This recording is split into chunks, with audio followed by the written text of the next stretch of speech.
nke a bụ maka ndị na-agụ egwu na ndị na-ede egwu. Ka m gwa gị the reason why ụfọdụ egwu ndị mmadụ malụ mma ada aga afịa, ọ dị aga viral.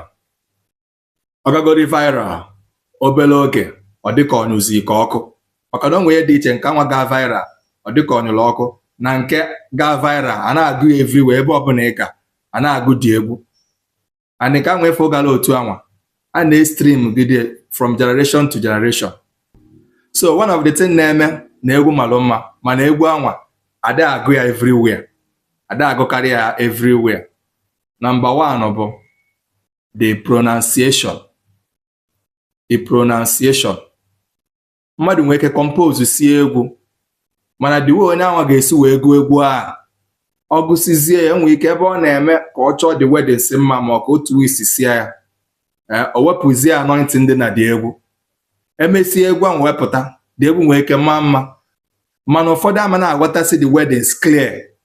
And the ones ndị mmadụ bidoro na-ajụ kedu ihe onye a na-agụ kedu ihe onye a na-agụ, anointing apụgo na dị egwu. That egwu a o nwere ike ịga viral mana viral ya nwee limit ma o jisigoro ike wee penetrate ya. Enwere ndị ama apụta dị chacha because na ndị mmadụ ada aghọta ya. So nwere ike nke a gaa nwere ike nwee so many things add si n'egwu mere o ji wee bịa move to ndị mmadụ. Mana duto na o move ndị mmadụ aghọtazi ada efolocha the weddings. So once ihe na-agụ ada touch ndị mmadụ, egwu anwa nwee limit ebe ọ ga-agadebe. Then nwee nke ama agadi chacha sef nwere ike a na-asị kedu ihe ma egwu a na egwu a ma mma ọ bụrụ nọọ ofu ihe a bụzi ihe jide egwu. Kedu ihe bụ ya? Pronunciation. So mgbe ndị mmadụ na-anụ ihe ị na-agụ na-aghọta the meaning na ihe ị na-agụ, mgbe aka feelings dị egwu na-emetụ onye a na-alụ ịghọta anointing na-abịa onye ahụ a na-efolo dị egwu soro na-agụ ya. Mana mgbe onye a jụba kedu ihe onye a na-agụ kedu ihe onye a na-agụ obere oge omenwekabezi interest ịdị na-agụ dị egwu duto na ọ dị aghọtachi ihe egwu a na-akụ. Okay, let me give you an example now. Enwere egwu this our brother late Ọkpara Ezema golgalụ nnukwu afịa o gburu ewu as of then. So mana dị egwu ndị mmadụ ada agụkarị ya and ọdụtọ na ndị mmadụ ada agụkarị ya melụ ọ dịka dị egwu ọbịa jụọ oyi so ha mana egwukwa dị egwu ndị mmadụ alike ya mana ị nwere ike ịgagide na program ọ na churches fụ ebe ndị mmadụ na-aga. Ọ bụkwa na ịfụka ọ bụrụ ya one na-emiri ya ọ dịka ọ na-atụgbu ya atụgbu ọ na-atụgbu ya atụgbu mana ọ bụrụ na nke dị simple otu a everywhere ị ga mana church everywhere a ga na-aga ya. Okay, let's one of the track nke a na-asị I have got ticket to heaven, I shall enter without fear, all the gate swings open. That's egwu even nke a ụfọdụ nwere ike ha ghọtara ihe m na-agụ mana ọ bụrụ na ị na-efolo egwu a ife na onwe ebe oyi eluzie na-ajụ kedu ihe ọ na-agụ ịghọta. Mana ekwulodan kọwara gị ife ọ na-agụ ife na anointing dị na dị egwu. Mana mgbe nwere ike mgbe ịchọba ekwe egwu dị egwu ichefukwa some certain things. Even o nwere ike m post na my platform nke a na-asị see how so beautiful God has made everything and we glorious are in splendor he made them. But my heart turned down the words of Jehovah. Egwu niile na-ebu anointing, especially that album a ọ na-ebu anointing ndị egwu. Duto na egwu amaka, voice ya amaka, instrument akwa, everything dị perfect. O so nye blow dị egwu mana ka a na-agụzi dị egwu everywhere ịghọta fiala alụ. Ọ bụ na onu dị ma na-amụrụ mma na instrumentation ya amụrụ mma likely nwere ka masị anụ na dị egwu ịghọta. Ihe a so wee push ya mana onwe onye egwu gị weddings gị ga-ama mma, the pronunciation everything. Ọ bụkwa na instrumentation adro strong, anointing ị na-agụ na the thing ihe ị na-agụ will carry people along.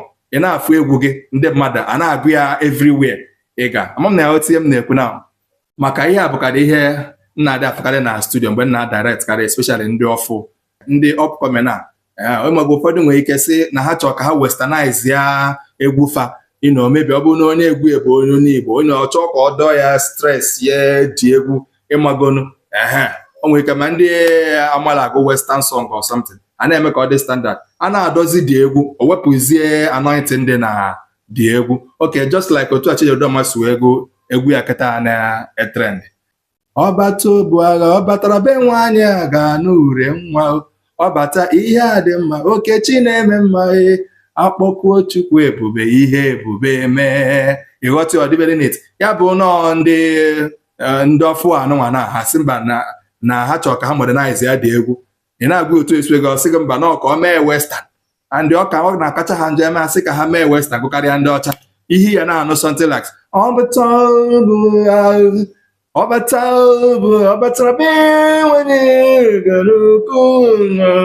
ọbata ihe dị mma Okechi na-eme mma ọbata erube ebe ihe ọ dịka na-emezie ewepụta dị egwu na-asị kedu ihe onye a na-agụ efu na owepụgo anointing ndị inwe ihe ọ na-agụ nwere ike na-atọ ụtọ mana ọ dịghị ministers ịghọta ihe na-enjoy dị egwu mana ihe na-achọ kedu ihe onye a na-agụ so ọ na-aka ma ọ bụrụ na ịchọ ịgụ egwu gụọ ya kwuo ya otu anwa ndị be unu si ekwu okwu otu ọ bụrụ na language ndị be na-eme understand ọ bụrụ na language ndị be na understand very well ebe bụ na ya local dialect gụọ ya otu anwa ọ bụrụ na ị chọrọgoro ime ya ka ọ gbagotetu emetu isi na ya too much that na aga na-asị kedu ihe onye a na-agụ by so doing ewughị ama aga ahịa o ji sigoro ike gaa aga ọha nge because people are enwe interest dị na-agụ ya because na most of people mara ihe na the wedding say na-aga ụfọdụ amala ka ha fọk up ka ha gụọ egwu onye a na-atagherizi ọnụ ịghọta ọ na-emekwu na some song sef ụfọdụ ma ụfọdụ gụnite egwu